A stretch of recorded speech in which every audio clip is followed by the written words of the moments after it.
Opponents accuse Nicolas Sarkozy of trying to score political points by indulging in imperial politics. But as the operation seems to have become a stalemate, do you think he's still happy with the role that France is playing there? No, I expect there's very great concern in the Élysée Palace, as there is quite clearly across the whole political class. The fact is that France and Britain and America went into this Libyan adventure with exactly the same intention as they started the attack on Yugoslavia in 1999. On both occasions, they thought it would be a short campaign which would bring a dictator quickly to his knees. Well, that's proved to be very wrong. We're now in the second week of July. The campaign has been going on since March, and we can see tensions are rising. We can see that ministers are speaking out of turn, and as you said in your report, we can see that other members of the alliance, notably in Italy, are saying that the bombing should come to an end. So basically, the campaign is unravelling for France.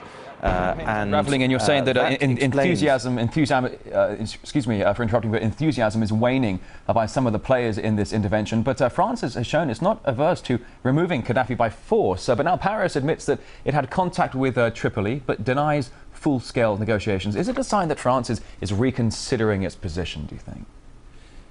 No, when I say, I didn't mean to say that enthusiasm was waning. I just meant to say that they are realising that they're running out of options. They have realised that the campaign has not been as quick as was expected. There were indications by government ministers back in March that this bombing campaign would last a couple of weeks. Well, we're now into the third or fourth month, so it's not that enthusiasm is waning, it's that they're desperately looking for a way out. And these remarks by Gérard Longuet, which you referred to in your question, where he said that perhaps Gaddafi could occupy a different room in the presidential palace but not have the same function as he has now. This shows that Paris is desperately seeking all possible options. Above all, they are seeking an outcome which would save their face. That's really all it's about now. They have to save their face. They have to save NATO's face, and they have to save France's face, because obviously they went into this with the stated aim of overthrowing him. I know when you mentioned about what options are left on the table to try and achieve some form of success here, even French weapons drops have failed to break the deadlock. What happens if a ground operation comes into the equation? Do you think that France would ever go that far? I must admit it seems very unlikely. I think the remark by Longuet is more revealing of the real thinking that's going on now inside the Élysée Palace and inside the French government.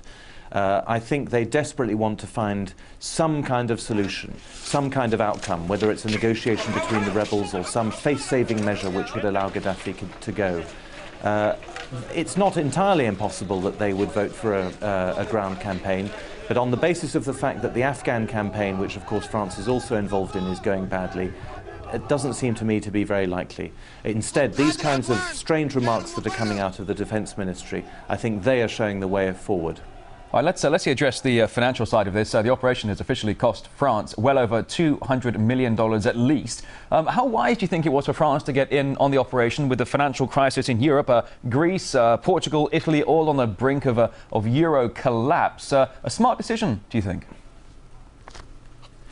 I think it was an absolutely stupid decision, but you're very right in your question to draw attention to the overall background. I mean, here we see a European Union which very obviously cannot manage its own affairs, which is falling apart at the seams, whose founding member states and the members of whose single currency cannot afford to pay their own debts, setting off on a military escapade which seems doomed to failure and which is going to cost them, and has already cost them, a huge amount of money. It's absolutely ridiculous.